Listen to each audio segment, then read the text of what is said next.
अस्सलाम वालेकुम गाइस, कैसे हैं आप। उम्मीद करते हैं आप सब खैरियत से होंगे, खुश होंगे और हमारी दुआ है कि आप हमेशा खुश रहें, हंसते और मुस्कुराते रहें। मेरा नाम है रहमान अनवर और मैं हूं मोहम्मद सुहेल। और मैं हूं ज़फ़र इकबाल। और आज हम जिस वीडियो पर रिएक्ट करने जा रहे हैं, इस वीडियो का टाइटल है वो इज़ ड्रॉपिंग खालिस्तानी लश्करी operatives one by one big expose. तो देखते हैं भाई मेजर साहब की वीडियो। अगर वीडियो पसंद आए वीडियो को लाइक, चैनल को सब्सक्राइब ज़रूर कीजिएगा। करते वीडियो स्टार्ट और देखते हैं भाई।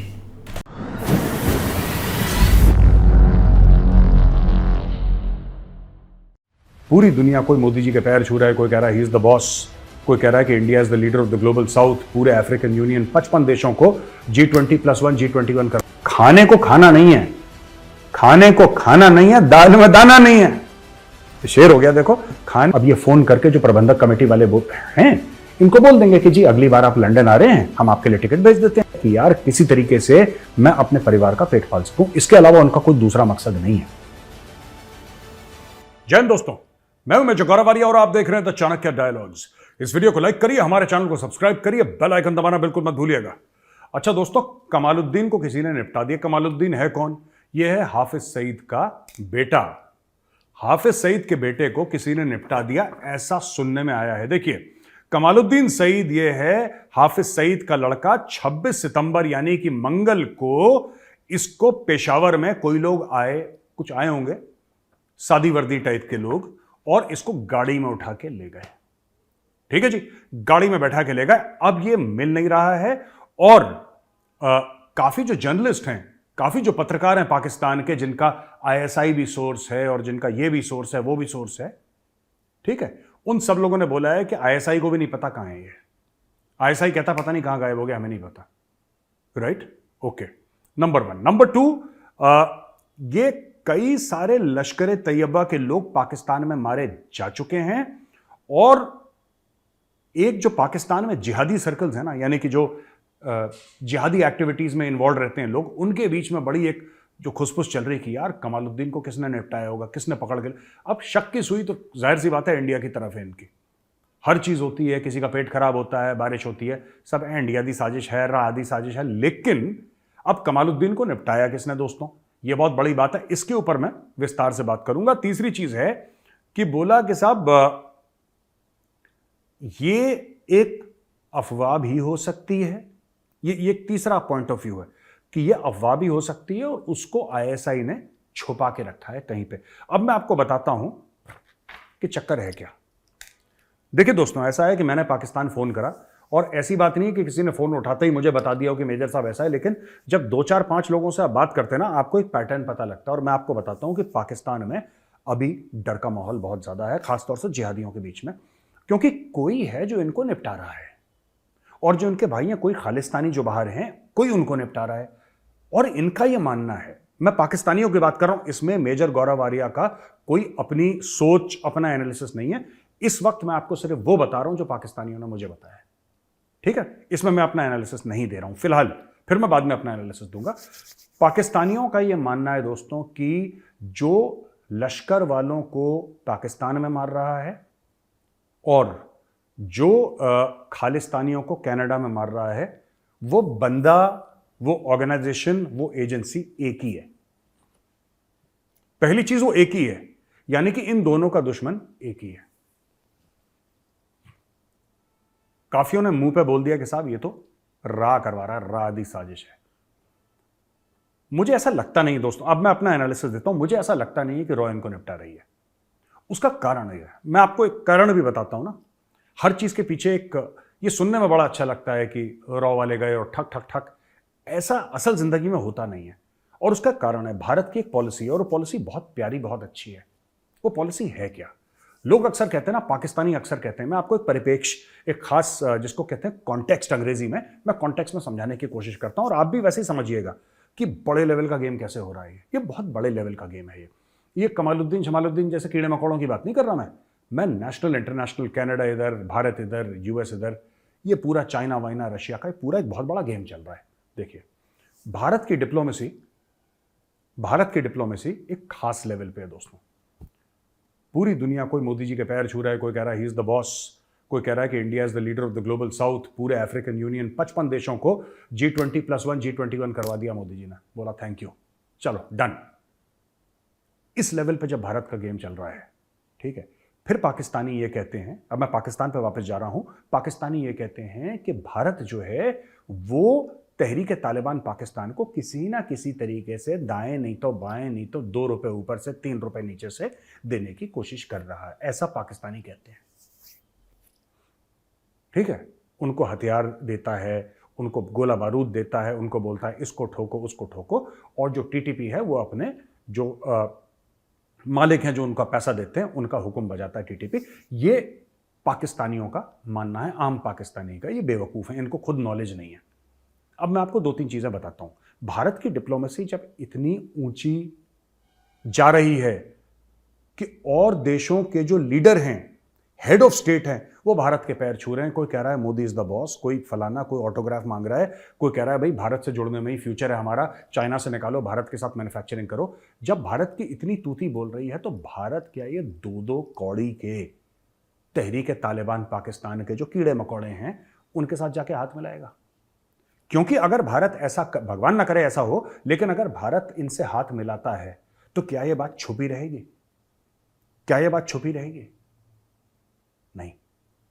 आज नहीं तो कल, नहीं तो 5 साल के बाद कभी ना कभी यह बात तो सामने आएगी और भारत का नाम खराब होगा। भारत अपना नाम क्यों खराब करे? और दूसरी चीज, पाकिस्तानियों का यह कहना है कि तहरीक तालिबान पाकिस्तान को भी सब हथियार दे रहे हैं, टीटीपी को। यार पाकिस्तान, कोई बेवकूफ होगा जो पाकिस्तान को हथियार देगा? पाकिस्तान में एक ही चीज का तो सरप्लस है, हथियारों का। खाने को खाना नहीं है, खाने को खाना नहीं है, दाल में दाना नहीं है।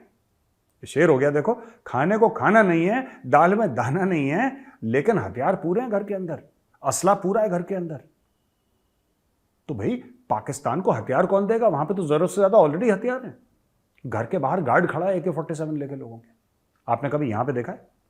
हाँ, कोई अगर ऑफिशियल हो, CRPF की किसी यहाँ गार्ड लगी हो, दिल्ली पुलिस की लगी हो या यूपी पुलिस की लगी हो, तब आप देख लेते हैं हथियार, वरना कभी आपने देखा है किसी के घर के आगे गार्ड खड़ा हुआ AK-47 लेके? वहां पे है, पाकिस्तान में कॉमन है। तो पाकिस्तान में हथियार देने की आवश्यकता नहीं है, वो तो कहते हैं हमारा जेवर है हथियार, तो वहां पे तो हथियार सरप्लस में है भाई। तो उसी प्रकार से जो लोग कहते हैं कि कमालुद्दीन को निपटा दिया भारत में, कमालुद्दीन को भारत ने निपटा दिया, रॉ के बंदे भेजे, वो गए काला चश्मा पहन के ठां ठां ठां करा, निज्जर को ठां करा। क्यों करना निज्जर को ठां? उससे फायदा क्या होगा भारत को? देखिए, आपसी रंजिश जो जमीन की होती है कि तूने मेरी भैंस खोल ली, तूने मेरी वो खेत की मेड़ जो है अपनी तरफ कर, ये सब थोड़ा ना होता है इंटरनेशनल डिप्लोमेसी में। ये बड़ा खेल है, ये पेशेंस का खेल है, इसमें दशकों लग जाते हैं बॉस। 10, 20, 30 साल के बाद फल मिलते हैं, कभी फल ना भी मिले, ये लंबा गेम है। तो किसी का ये कहना कि कमालुद्दीन को इंडिया ने निपटा दिया, मुझे तो नहीं पता कि निपटा भी है कि नहीं निपटा है कमालुद्दीन, हो सकता है जिंदा हो सकता, हाँ, बट एक थ्योरी है मेरी, ये मैं आपको अभी बता दूं, ISI निपटा रहा है इनको, ये मैं कह रहा हूं। जहां ISI को ये लगता है कि ये लोग हमारे लिए बोझ बन गए, ISI इनको निपटा देता है। जब तक ISI इनसे फायदा उठा पाए तब तक उठाता है, फिर ISI इनको निपटा देता है। अच्छा जी, दूसरी खबर है, मैं आपको बताता हूं। यह खबर दुखद भी है और थोड़ा सा सोचने वाली भी है। विक्रम दोराईस्वामी जो इंडियन हाई कमिश्नर है यूनाइटेड किंगडम में, उनको ग्लासगो स्कॉटलैंड में गुरुद्वारा साहब की कमेटी ने बुलाया कि जनाब आप आइए और हमारे साथ बातचीत करिए। तो गुरुद्वारा साहब में जो लोग थे, जो प्रबंधक थे उसका, वहाँ पे गुरुद्वारा साहब के अंदर जो लोग उसका जो दिनचर्या चलाते हैं, उसके पूरा संभालते हैं ना, गुरुद्वारा साहब में 10 चीज़ें होती हैं, रिलीजियस होती हैं, एडमिनिस्ट्रेशन की होती हैं, मैन पावर की होती हैं, पूरा एक सिस्टम चलता है गुरुद्वारा साहब के अंदर। तो उसको संभालने वाले लोग थे, उन्होंने बोला कि आप, हम भी इंडिया से हैं ओरिजिनली, चाहे वहाँ पे बस गए हों, सिख भाई बहन, पर हैं तो ओरिजिनली इंडिया के। तो उन्होंने वही चीज़ बोली कि आप आइए, हमसे बात करिए। तो दोराईस्वामी साहब जो हैं वो लंदन से पहुँचे ग्लासगो। गुरुद्वारा साहब के अंदर जा ही रहे थे, वहाँ पे 1-2 खालिस्तानियों को पता लग गया कि इंडियन हाई कमिश्नर आए। इन्होंने उनकी गाड़ी घेर ली, अंदर से गाड़ी बंद थी, इन्होंने दरवाज़ा खींचने की, जाहिल के बच्चे हैं ना खालिस्तानी, जानवर टाइप के। आपने देखा होगा गाड़ी चल रही है सड़क पे, पीछे कुत्ते भागते हैं, ठीक है, कुत्ते भाग रहे हैं, काटने की कोशिश कर रहे हैं गाड़ी को किसी तरीके से, भौगाल अपना बना, वो खालिस्तानी है वो कुत्ते सड़क। तो वही कुत्तों वाला काम खालिस्तानियों ने वहाँ पर करा। तो जब उनको देखा कि ही इज़ नॉट वेलकम, तो वो चले गए वहाँ से। कोई भी शरीफ आदमी यही काम करता। अब देखिए ना, ये मैं बार बार आपको बातें कह रहा हूँ, काफ़ी लोग मुझसे कहते हैं नहीं साहब ऐसा वैसा, मैं आपको बताता हूँ सच बात। इस वाकये से सच्चाई सामने आ गई। सच्चाई क्या है? मैं आपको फिर समझाता हूँ पूरे खालिस्तान मामले की सच्चाई, और जो हमारे सिख भाई बहन हैं और हिंदू भाई हैं ना, वो भी समझ लें सच्चाई क्या है। देखिए, गुरुद्वारा साहब के अंदर जो प्रबंधक थे, उनके जो देख रहे थे, वो बातचीत करना चाह रहे थे। उन्होंने बोला साहब आप आइए, उन्होंने बोला ठीक है साहब, आपने बुलाया है, मैं ज़रूर आऊँगा। वो आए। यानी कि मेजॉरिटी ऑफ द सिख्स, जो ज़्यादातर सिख भाई बहन हैं, ये खालिस्तानी कीड़े मकोड़ों को सपोर्ट नहीं करते। लेकिन खालिस्तानी वही कीड़े मकोड़े क्या करते हैं खालिस्तानी, कि ये गुंडागर्दी पे उतर आते हैं। इसको मार दिया, इसको चाकू मार दिया, ये गोली चला दी, लेकिन गुंडागर्दी से ज़्यादा तो चल नहीं पाई। ये एक्सपोज हो गए खालिस्तानी। किसका घाटा हुआ? क्या भारत का घाटा हुआ? वो मीटिंग नहीं हो पाई? कोई बात नहीं, कोई बात नहीं। अब ये फ़ोन करके जो प्रबंधक कमेटी वाले हैं, इनको बोल देंगे कि जी अगली बार आप लंदन आ रहे हैं, हम आपके लिए टिकट भेज देते हैं, आप लंदन आ जाओ, इंडियन हाई कमीशन के अंदर मीटिंग कर लेते हैं, कहानी खत्म हो गई। ओ भाई, ऐसा तो नहीं है ना कि वो गुरुद्वारा साहब के अंदर नहीं गए, वो जाते, सर पे कपड़ा रखते, मत्था टेकते, आशीर्वाद लेते, बहुत अच्छा रहता। हम सब लोग करते हैं, मैं भी जाता हूँ गुरुद्वारा साहब, हमारे यहाँ सेक्टर 18 में है गुरुद्वारा साहब। तो ऐसी बात नहीं है कि लोग नहीं जाते, लोग बिल्कुल जाते हैं। पर खालिस्तानियों ने करा क्या? खालिस्तानी कुछ भी नहीं कर पाए। उनका बस छोटा सा काम किया, यार हम किसी तरीके से ना इस चीज़ में खटाई डाल दें। उन्होंने खटाई डालने की कोशिश करी, मीटिंग वहाँ पे नहीं, मीटिंग कहीं और हो जाएगी, और बताओ क्या करना है। तो ये खालिस्तानी इसमें हो गए दोस्तों एक्सपोज। अब हम आते हैं तीसरी खबर पे। डॉक्टर जयशंकर का एक बड़ा बयान है। उन्होंने बोला है कि भारत और कनाडा की जो सरकारें हैं, वो आपस में बातें तो करेंगी, लेकिन एक बात जरूर करेंगी, और वो है कि एक क्लाइमेट ऑफ वायलेंस बन चुका है कनाडा में। कनाडा के अंदर जो एक शांतिप्रिय देश माना जाता था एक समय पे, उसके अंदर एक क्लाइमेट ऑफ वायलेंस बन चुका है। वहां पे खालिस्तानियों ने कुछ कुछ जगह पे ऐसा कब्जा कर लिया है कि बीच में आके बोलते हैं अच्छा हिंदुओं खाली करो, हिंदुओं खाली करो। ये गोली मारना, ये सब ड्रग्स, इसके ऊपर भी बहुत डिटेल्ड रिपोर्ट आई है दोस्तों। और ये रिपोर्ट है क्या, मैं आपको बताता हूं। ये रिपोर्ट सिर्फ ये है कि किस तरीके से, अब देखो लोग कहते हैं ना कि नौकरी नहीं मिल रही, नौकरी नहीं मिल रही। अगर आप क्वालिफाइड हैं, अगर आपके पास एक्सपीरियंस है, या एक्सपीरियंस नहीं भी है, आप क्वालिफाइड हैं और आप इंटेलिजेंट हैं, आपको ऐसा नहीं हो सकता कि भारत में नौकरी ना मिले। हाँ, हो सकता है कि कुछ समय के लिए आपका बैड लक चले। विदेशों में क्या है, क्योंकि विदेशों में आबादी कम है और काम तो उतना ही रहता है, आबादी कम है, तो ये निज्जर जैसे लोग वहां पे प्लम्बर लग जाते हैं। आप समझ रहे हैं मेरी बात? अब यहां पे तो प्लम्बर भी अगर निज्जर बनेगा इंडिया में, तो यहां पे प्लम्बरों में ही इतनी कंपटीशन है कि पता लगा कि निज्जर जैसे 1.5 करोड़ तो प्लम्बर ही प्लम्बर है यहां पे। 1.5 करोड़ नहीं, 50 लाख तो प्लम्बर होंगे। अब इशू ये है कि बाहर ये छोटे मोटे जो अनस्किल्ड काम है ना, इसमें नौकरी आराम से मिल जाती है। आपने बोला कि अच्छा मैं आपका लॉन मो कर दूंगा, लॉन मोइंग में ही आप $20-30 आपने कमा लिया, $50 आपने कमा लिया, आपका काम चल गया। छोटे छोटे काम कर दिया आपने, ट्रक चला लिया आपने, डिलीवरी दे दी, ये सब। तो जिसके लिए स्किल्ड है ना, स्किल्ड चीज, वो इंडिया में लोग खुद ही वो काम कर लेते हैं। यहाँ पे कल्चर ऐसा है ना, घर के बड़े बेटे को बोला अच्छा बेटा ये जरा देख लेना, वो पेचकस लाया, उसने टों टों टों करा, नल ठीक हो गया। वहाँ पे प्लम्बर की जरूरत ही नहीं पड़ती आधे समय, लोग ही घर के निपटा देते हैं काम अपना खुद। तो बेसिकली कल्चर का फर्क है। दूसरी चीज़ ये है कि आपने जैसे पंजाब से बहुत लोगों का क्रेज है जी कनाडा जाना है, कनाडा जाना है। ये तो खुलेआम वहाँ पे कोई मंत्री या किसी आपने पॉलिटिशियन से लिखवा लिया उसके लेटर हेड पे कि हाँ इस बंदे के ऊपर बड़ा ना जुल्म हुआ है, क्योंकि ये खालिस्तान को सपोर्ट करता है, इसके ऊपर बहुत जुल्म हुआ है यार। उससे 2-3 लाख रुपए ले लिए, यह भी रिपोर्ट आई है, 2-3 लाख रुपए ले लिए उससे, उसको बाहर भेज दिया, उसको वहाँ पे रेजिडेंसी मिल गई, वो वहाँ पे वही निज्जर जैसा प्लम्बर। अच्छा, इसमें एक और स्कैम है कि गुरुद्वारा में जो सेवक होते हैं, तो जो सेवक हैं उनको बोल दिया कि तुम सेवा करो लोगों की, तुम वहाँ पे उसको खाना वाना तुम्हें दे देंगे, कुछ थोड़े बहुत पैसे दे देंगे। इस तरीके से जो खालिस्तानी है वो अपना वेब वहाँ पे स्प्रेड कर रहे हैं। और वहाँ पे इलीगल एक्टिविटीज़ में ये जो बेचारे पंजाब के यूथ हैं जो सिर्फ एक बेहतर ज़िंदगी के लिए वहाँ पे जाना चाहते थे, उनका और कोई मकसद नहीं था। इन यूथ का ये मकसद नहीं है कि मैं वहाँ पे जाके खालिस्तान का झंडा फहराऊंगा और एक नया खालिस्तान बनाऊंगा और इसको ठाऊं और उसको ठूं, ये उनका मकसद नहीं है। उनका सिर्फ ये मकसद है कि यार किसी तरीके से मैं अपने परिवार का पेट पाल सकूं, इसके अलावा उनका कोई दूसरा मकसद नहीं है। वो इस स्पाइरल ऑफ वायलेंस में फंस जाते हैं, जिसके बाद डॉक्टर जयशंकर कह रहे हैं उसमें फंस जाते हैं। फिर जब आपके इंडियन हाई कमीशन के सामने अगर प्रोटेस्ट होगा तो फिर आपको तो जाना पड़ेगा, क्योंकि आपने नौकरी पकड़ी है, आपने पैसे पकड़े हैं उनसे, फिर आपकी मजबूरी है, फिर आप जाओगे वहां पे, फिर आप हिंदुस्तान हाय हाय करोगे, आप झंडा भी जलाओगे। क्योंकि अगर आप झंडा नहीं जलाओगे तो घर में आपके पंजाब में जो आपका परिवार है वो भूखा सोएगा रात को, आपकी मजबूरी है। तो आप ये मत सोचना कि जितने लोग आ रहे हैं वहाँ पे और ये सब बिलीव करते हैं this so called fraud Khalistani सोच पे, ये 420 है जो खालिस्तान जिसको कहते हैं, 420 का गिरोह है ये, नहीं। इसमें कई लोग ऐसे हैं जो कि ह्यूमन स्मगलिंग के शिकार हैं, इसमें से कई ऐसे लोग हैं जो इलीगल इमिग्रेशन का शिकार हैं। और मुझे ऐसा लगता है कि कभी ना कभी कनाडा के ऊपर ऐसा दबाव आएगा जिसमें कनेडियन जो लॉ मेकर्स हैं, जो जस्टिन ट्रूडो के खिलाफ जो खड़े हुए हैं, वो ज़रूर पूछेंगे कि यार ज़रा एक इंक्वायरी तो करी जाए, पार्लियामेंट्री इंक्वायरी होनी चाहिए कि हमारे देश में कौन आ रहा है, ये पूरा कूड़ा करकट आ रहा है बाहर से, ये हैं कौन लोग, ये हैं कौन जो हमारे देश में। और एक बात बताओ यार, साफ सीधी बात है, अमेरिका ने साफ सीधी बात बोल दी, अगर तुम क्वालिफाइड हो, अगर तुम हाईली क्वालिफाइड हो, अगर तुम XYZ तुम्हारे क्वालिफिकेशन है, then you can come inside. ऐसे नहीं कि कोई भी उठा के, कनाडा में तो कोई भी, एक बंदा है जिसने 15 बंदे मार रखे हैं, 15 बंदे उसने मार दिए ठाठा करके। जी आप कौन है? मेरा नाम जी फलाना डिमका। अच्छा जी, आप क्या करते हैं? जनाब मैं प्लम्बर हूँ। ओह हाँ, कनाडा में तो प्लम्बरों की बहुत जरूरत है, आ जाओ जी, आ जाओ, आओ। वो लगा हुआ है, एक हाथ में AK-47, एक हाथ में पेचकस, प्लम्बर है वो।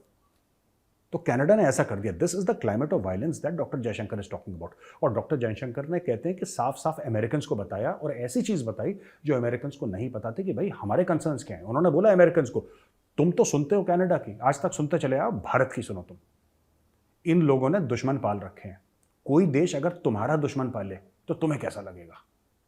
जो तुम्हारे मुल्क के खिलाफ काम करे, तुम्हें कैसा लगेगा? कनाडा वही काम कर रहा है। अब जाके कनाडा से बात करो।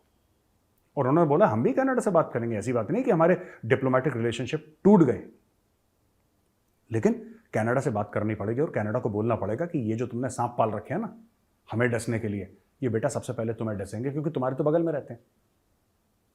कनाडा और इंडिया नॉट नेबर्स, हजारों किलोमीटर का फर्क है। ये खालिस्तानी क्या ही कर पाएंगे भारत में? छोट मोट कभी किसी को पैसे दे दिए 20-30 हज़ार रुपए की, स्प्रे पेंट कर दो खालिस्तान जिंदाबाद, ठीक है। जैसे आनंद लफ्ज अंजू हार्ट बना के लोग नहीं वो छिछोरे कर देते हैं फ्लाईओवर के नीचे, तुमने वहां पे लगा दिया, अगले दिन वो साफ कर देगी सरकार, फिर क्या होगा? बन जाएगा इससे खालिस्तान। यही काम करना छोटे मोटे। खालिस्तान तो बन नहीं पा रहा तुम्हारा। और मुझे ऐसा लगता है कि खालिस्तानी चाहते भी नहीं है खालिस्तान बने। मैं आपको छोटा सा एग्जांपल देता हूं। एक स्टेट डिपार्टमेंट का बंदा था, उसका इंटरव्यू था बहुत पहले ओसामा बिन लादेन को लेकर, बड़ी इंटरेस्टिंग चीज़, और खालिस्तान से मुझे समझ में आ गई वो चीज़ ना, मैंने जोड़ ली। तो वो जो स्टेट डिपार्टमेंट का बंदा था उसने बोला कि यार हम लोग यानी कि अमेरिकन रोज सालाना पाकिस्तान को अरबों डॉलर देते थे कि ओसामा को ढूंढो, ओसामा बिन लादेन को ढूंढो, ओसामा बिन लादेन को ढूंढो। और कहता है जाहिर सी बात है बाद में हमें समझ में आया कि पाकिस्तान ओसामा बिन लादेन को कभी नहीं ढूंढेगा। उसका कारण क्या है? उसका कारण सिर्फ और सिर्फ इतना सा है कि उसको पैसे मिल रहे हैं लादेन को ढूंढने के लिए, राइट? उसको पैसे किस लिए मिल रहे हैं पाकिस्तान को? लादेन को ढूंढने के लिए। अगर एक बार उसने लादेन को ढूंढ दिया तो पैसे बंद, तो पैसे बंद। अब जब पैसा ही बंद तो खेल खत्म। तो पाकिस्तान तो चाहेगा ना कि ये कहानी चलती चली जाए। तो पाकिस्तान ने भी बड़े समय तक बेवकूफ बनाया अमेरिका को। खालिस्तानियों का भी यही है, वो सीखा उसने अपने बाप पाकिस्तानियों से ही है। तो खालिस्तानी क्या करते हैं कि ये खालिस्तान का हुआ करके, ये बेसिकली खालिस्तान कुछ नहीं है दोस्तों, ये एक इमिग्रेशन स्कैम है बहुत बड़ा। खालिस्तान एक बहुत बड़ा इमिग्रेशन स्कैम है, ये बहुत बड़ा ड्रग का एक कार्टेल है, यही है। इसमें कोई देश वेश का नहीं, ये सिर्फ देखो, ये इनका एक फ्रंट फेस है किसी भी ऑर्गेनाइजेशन का। एक जैसे कि मैं आपको बताता हूं, लश्कर तैयबा है। लश्कर तैयबा का एक फेस है जमातुल दावा, जो कि कहता है कि हम लोगों की फलाह इंसानियत फाउंडेशन, हम किसी लोगों की हम मदद करते हैं, जो हाथ पैर टूटे हैं उनकी मदद करते हैं। ये इनका फ्रंट फेस है। पीछे क्या है बैठा? लश्कर तैयबा। इसीलिए ये जो खालिस्तान वाला पूरा मामला है, ये है कि नहीं हमारे साहब हमें हक अपने पॉलिटिकल और इकोनॉमिक और सोशल राइट्स तभी मिलेंगे जब खालिस्तान बनेगा। ला ला ला ला ला ला, पूरा इन्होंने एक चूरन बेचा। ठीक है, खालिस्तानियों ने चूरन बेचा। अच्छा, गोरे वैसे ही पागल हैं, वो पगलेट के बच्चे ने, जस्टिन ट्रूडो ने मान लिया कि हाँ तेरा चूरन बहुत बढ़िया बेटा, तू बेच कनाडा में। उसने ठेला लगा लिया खालिस्तानियों ने चूरन बेचने इतना। लेकिन इसके पीछे क्या चल रहा है? इसके पीछे चल रहा है गैंग वॉर, इसके पीछे चल रहा है इमिग्रेशन का रैकेट, जिसमें मोटा पैसा है। मैं कह रहा हूं दोस्तों, अरबों डॉलर का गेम है ये भी एक गेम है ना, ये अरबों डॉलर का गेम है। उसके अलावा कई सारी चीजें इनकी ऐसी पैरेलल चल रही हैं जिससे ये लोग पैसे कमाते हैं। बीच बीच में जब आईएसआई के पास पैसे देते हैं, आईएसआई से भी पैसे पकड़ लेते हैं। अब निज्जर देखो, निज्जर कैनेडियन इंटेलिजेंस के साथ था, क्यों था भाई? उसका क्या लेना देना? तू तो प्लम्बर है, तू नल ठीक कर, बाथरूम ठीक कर, ठीक है, पाइप चोक हो गया उसको ठीक कर। तेरा क्या काम है जासूसी या खुफिया एजेंसी के साथ मिलकर मीटिंगें करवाना, जो उसके खुद के बेटे ने बोला है। उसके बेटे ने बोला कि मेरा बाप कनेडियन इंटेलिजेंस के साथ मिला हुआ था, कई मीटिंग हुई उसकी, और उसकी मौत के 2 दिन के बाद एक्चुअली फिक्स थी मीटिंग की, एक और बार मीटिंग करनी है, वो गलत बंदे से उसकी मीटिंग हो गई प्लम्बर की, लेकिन उसकी मीटिंग तो उसके बेटे ने खुद बोला है, ऑन रिकॉर्ड है। तो भाई ये एक पूरा खालिस्तान गेम है। It is not about getting another country in Indian Punjab. वो सिर्फ लोगों को एडवर्टाइजिंग है, वो मार्केटिंग है। पीठ पीछे ये ड्रग्स और जिसको कहते हैं ये पूरा का पूरा जो मामला है ना, ये सब है दोस्तों खालिस्तान का। ड्रग्स, इमिग्रेशन एक बहुत बड़ा रैकेट है। पंजाब से लोग आ रहे हैं, 2-2 लाख रुपए इधर दे रहे हैं, फिर वहां पे जाके पैसा दे रहे हैं, और जब आप हजारों की तादाद में आप नोट करें इनको कि हजारों की तादाद में, तब आप देखें कि हर साल ये अरबों डॉलर का मामला है। और एक खालिस्तानी नोट पीटे जा रहे हैं, नोट पीटे जा रहे हैं, क्योंकि वहां पे एक चस्का दिला दिया पंजाब में कि पाजी कनाडा जाना है, अब कुछ हो जाए कनाडा जाना है, अब कनाडा जाओ, सबसे पैसे लो, और एक पूरा आपने भौकाल बना दिया वहां पे, तो वहां से पैसे कमा रहे हैं लोग। ठीक है दोस्तों आखिरी खबर है पाकिस्तान से, जहां पे कल 53 लोग, हमने तो 35 लोग कवर करे थे, फिर बाद में 53 कैजुअलिटीज हो गई मस्तंग बलूचिस्तान पाकिस्तान में। उसके अलावा 5 और मारे गए, 12 वुंडेड थे। ये खैबर पख्तूनख्वा में एक मॉस्क है पुलिस स्टेशन के अंदर, वहां पे 12 लोग। तो टोटल जो थे लोग, जो टोटल अटैक था, टोटल अटैक वो 4 हुए हैं कल ईद के दिन ना पाकिस्तान में। 4 जगह अलग अलग सुसाइड अटैक्स हुए एक दिन के अंदर। और दोस्तों Lashkar Taiba operative Ziaur Rahman shot dead in Karachi. ये 2 दिन पुरानी खबर है लेकिन फिर भी रेलिवेंट है। गुलिस्तान जौहर में ये shooting was the shooting death of Maulana Ziaur Rahman, a well known cleric connected to लश्कर तैयबा। इसको भी किसी ने निपटा दिया। अब ये लोग बोलेंगे कि भैया रात ही साजिश है, रात ही साजिश। साजिश कुछ नहीं है, आपस में एक दूसरों को मार रहे हैं, इसका भारत से कोई लेना देना नहीं था। हम गांधी का देश हैं, हम गौतम बुद्ध का देश हैं। और क्या बात है भाई, मेजर साहब ने बिल्कुल भाई बहुत अच्छी वीडियो थी, क्योंकि एक नए टॉपिक थे। लेकिन जो भाई एक हाफिज सईद साहब का बेटा है ना, वो काफ़ी ज़्यादा, अब रात को भी भाई एक ट्रेंड इधर चल रहा था ट्विटर पर, वो वहाँ पर भी यही बातें फैलाई जा रही हैं कि भाई वो तो अब ख़त्म हो गया है, अब वो चीज़ें ख़त्म है। वो उसको किसी ने उठाया भाई, और उसके बाद वो ना मिला है, और कुछ लोग आए थे लेकर चले गए थे। लेकिन यार यहाँ पर पॉइंट फिर भी घूम फिर कर जिधर भी चले जाए ना, एक ही बचता है कि जो हमारी एजेंसीज हैं, जिन्होंने उनको भाई देखभाल कर रहे थे या उनके लिए वो एक रखा हुआ था, कि वो कर क्या रहे हैं भाई। उनके सामने हर चीज़ है कि या तो हो सकता है वो इस चीज़ में खुद इन्वॉल्व हों, वो ये चीज़ें करवा रहे हों, और जब कोई चीज़ नहीं मिलती फिर शाम को एक स्टेटमेंट आ जाती है कि ये भाई राह की साजिश है। अब देखें कि कुछ वहाँ पर ब्लास्ट हुए कल वो भी क्या हुआ। अभी टीटीपी वालों ने जब ये चीज़ बोली कि भाई हम चीज़ ये बोलते हैं कि भाई साफ साफ हमने इसमें कोई इन्वॉल्व नहीं है, हमने ये काम किए ही नहीं, लेकिन फिर क्या होता है कि फिर कोई चारा नहीं मिलता, ना इधर ना उधर। वो शाम को क्या बोलते हैं कि भाई ये जो करवाया है ये सीधा इंडिया ने करवाया है। मतलब इधर उधर की, जैसे मेजर साहब ने बोला है कि इनके पेट में दर्द भी होनी है ना, इन्होंने यही बोलना है कि ये भाई इंडिया ने करवाया। वही चीज़ होगी भाई, अब वो उनको किसी ने मार दिया है या उनका पता ही नहीं है, तो फिर वो यही बोला जा रहा है कि भाई वो अब इंडिया ने करवाया। ऐसी बातें फैलाई जा रही हैं। डॉक्टर एस जयशंकर ने जो यूएनए में एक स्पीच दी है ना, और भाई उन्होंने वही, मैं भी बात कर रहा हूँ, आपने कंप्लीट सुनी नहीं। यार आपको वो स्पीच का मैंने का नहीं पता उसने क्या बोला है। नहीं भाई यार उन्होंने नहीं बच्चों वाली जो नहीं, और बात एक कर रहा हूं। यूएनए में स्पीच दी है ना, वो एक अमेरिका के अंदर गुजर कर गई है। उन्होंने स्पीच जो की है एक अमेरिका के दिल को टच करके आगे गई है कि ये बंदा हमारे साथ कर क्या गया है। एक वो बात जो उन्होंने बात की है ना कि जो आप इधर यूएनए में चौधरी बने हुए हैं 4-5 मुल्क, तो ये अपनी ये जो हरकतें हैं ना ये छोड़ दो। अब हर चीज पर बात होगी। आप 5 मुल्क हैं, आपने जुड़े हुए हैं, चाइना, फ्रांस, यूके, एक अमेरिका। जो भी आपका फैसला होता है वो फैसला आपका ही होता है, आप दूसरों बंदों की सुनते ही नहीं है। अब यूएनए में आप साउथ एशिया को भी ऐड करेंगे। अगर आप गरीब बंदे हैं ना, आप अपनी आस लेकर जाएंगे तो उसकी बात पर ही अमल होगा।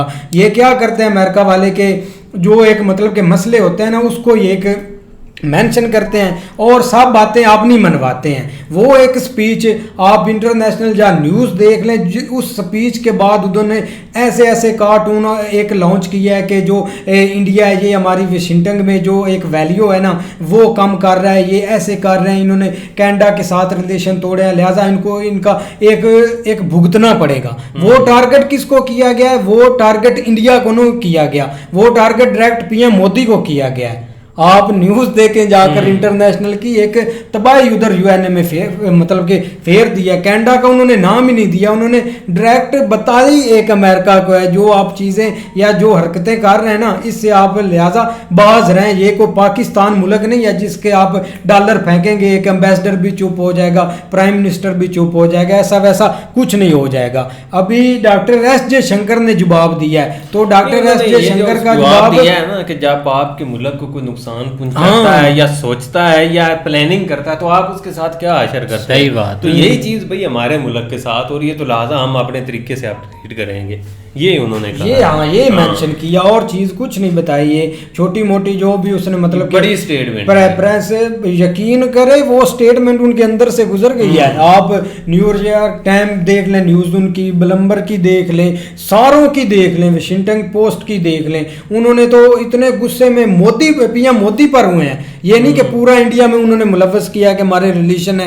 एक स्पेशल पीएम मोदी की भाई पार्टी को टारगेट किया गया कि पीएम मोदी, और वही आज 2019 या 2018 में चले जाए ना ये आपसे वही क्वेश्चन पूछेंगे कि यार आपने कश्मीर में ऐसा किया, आपने वो ऐसा किया है, कि दबाव डालने के लिए। अब वही चीजें ये फिर से दोहरा रहे हैं कि आपने कश्मीर में क्या किया है, आपने वो क्या किया है। बस एक बंदे के पीछे लगे हुए हैं, क्योंकि ये पार्टी और पीएम मोदी की पार्टी ने इनकी नाक में दम कर रखा था।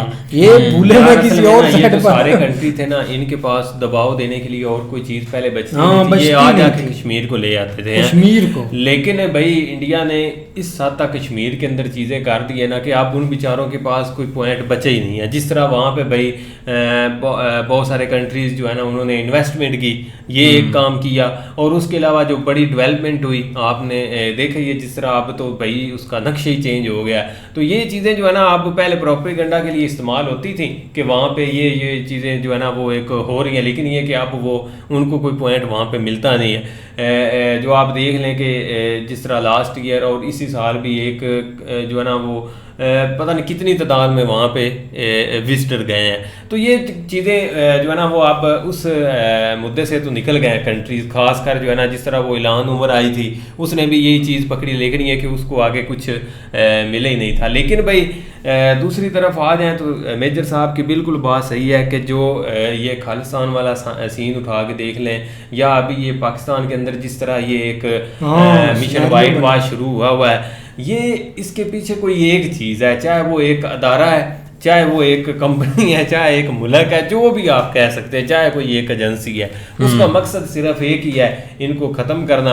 लेकिन इसके दो पहलू हो सकते हैं। एक तो भाई आप हम ये डायरेक्टली कोई भी नहीं कह सकता कि भाई ये फ़लाँ कंट्री है ये कुछ कर रहा है, ठीक है, इसका कुछ भी नहीं कह सकते, लेकिन ये कुछ इनसाइड जो है ना वो अपने फ़ायदे के लिए भी कर रहे हो या बदनामी के लिए भी कर रहे हो। जिस तरह अभी देख लो कि जो है ना वो कोशिश हो रही है कि किसी ना किसी तरीके जो है ना इंडिया को टारगेट किया जाए, इस तरह के चीज़ें उभार के मतलब जो भी मतलब इंडिया के अगेंस्ट बोलते थे या प्लानिंग करते थे उनको इस तरह करें, तो शायद जो है ना वो उस साइड के ऊपर मीडिया की डायरेक्शन हो जाए या सारे कंट्री उस साइड के ऊपर निकल जाए, ये भी हो सकता है। लेकिन ये कि अभी फिल वक्त यही है कि ये चीज़ चल रही है और ये इतनी जल्दी थमने वाली नहीं है, इसमें बहुत सारी चीज़ें अभी आपके सामने आएंगी। नहीं तो इसी तरह उसका भाई जो बेटा एक इन्होंने मतलब कि किया है ना, गुम किया है या अंडरग्राउंड रखा गया है, उसके पीछे आप पता नहीं स्टोरी क्या है। लेकिन कल परसों की देख लो बलोचिस्तान में कैसे तबाही मची हुई है, एक कोई पता नहीं है क्या से क्या हो गया। मेजर साहब की ये भी बात ठीक है कि हमने वो एक मतलब के जो टीटीपी वाले हैं 2-2 कौड़ी के मतलब के 2-2 रुपए बिकने वाले, उनके साथ अगर हम हाथ मिलाएं या नाम मिलाएं वो तो एक बात की बात है, लेकिन इन्होंने उनको तोप बनाया हुआ है। यकीन करें जितने भी एक हमले हुए हैं, जितने भी एक टारगेट किलिंग हुई है, ये इधर से बोलते थे कि टीटीपी वाले ने किया, वो भी उधर से सीना चौड़ा कर आ जाते थे कि यार इन्होंने वैसे हमें काफी मशहूर किया हुआ है, पता नहीं हम करते हैं या ना नहीं करते। लेकिन इस दफा उनमें भी कोई अक्लमंद बंदा बैठा हुआ है, वो भी इन्होंने इस बार बोला है कि ये टीटीपी वालों ने किया। यकीन करो उन्होंने कान पकड़कर बोला है कि हमने कुछ नहीं किया। ये पता नहीं कौन कर रहा है, ये हम पर इल्जाम लगाते हैं, हम तो जेब कतरे हैं, इधर से हमला कर दिया, इधर व्लॉगर किसी को लूट लिया, किसी और को एक कच्चा के डाकुओं के साथ मिल गए, एक छोटी छोटी वारदातें। लेकिन इन्होंने तो हमें तोप बना दी, लेकिन अब ये हमें निपटाना चाहते हैं, हमने नहीं किया, हम इधर से भाग जाएंगे क्योंकि उनको भी पता है कि हमारे से बड़ा शैतान तो इधर बैठे हुए हैं, हर चीज कर सकते हैं। पता नहीं अब वो बेचारे कहाँ भागे हैं कहाँ नहीं भागे। उधर अफगानिस्तान वाली साइड पर जाते हैं, वो कोई और टैग लगाकर वो भी उनको ठोक देते हैं आप उनके पास एक हाल है, आप वो अपनी शक्ल सही बनाएंगे और दिहाड़ी मजदूरी रेडी वगैरह लगाकर अपना गुजारा करेंगे, क्योंकि बात अब हद से बढ़ गई है। अब हर चीज होगी चेंज। आप वो दाढ़ी भी मुनवा देंगे जो उन्होंने बड़ी बड़ी रखी हुई है ना, और बंदूकें लेकर चलते हैं, हमारा एक जेवर है या वो है। यकीन करें इतना असला पाकिस्तान में हर बंदे के पास बंदूक होती है। आपको हर एक जुबान में चले जाए ना, उधर नहीं अलाउ, आप बंदूक नहीं रख सकते, उधर केस हो जाता है। वो जो एक हमला हुआ था उनके प्राइम मिनिस्टर पर, वो भी एक कोई फौजी क्रैक सा था, उसने खुद ही बंदूक बना ली थी या पिस्तौल बना लिया था। लेकिन इधर हर बंदे के पास बंदूक है, कोई पता नहीं चलता जिधर एक हालात खराब होते हैं। एक आप यकीन करें इधर आपने रियल में भी देखा हुआ है, एमपी का पास जो बॉडीगार्ड होते हैं उनके पास कितनी बड़ी जरूर होती है भाई। लेकिन ये कि भाई अच्छी वीडियो थी, उम्मीद करते हैं आपको वीडियो पसंद आएगी। अगर पसंद आए वीडियो को लाइक, चैनल को सब्सक्राइब जरूर कीजिएगा। मिलते हैं नई वीडियो के साथ, तब तक के लिए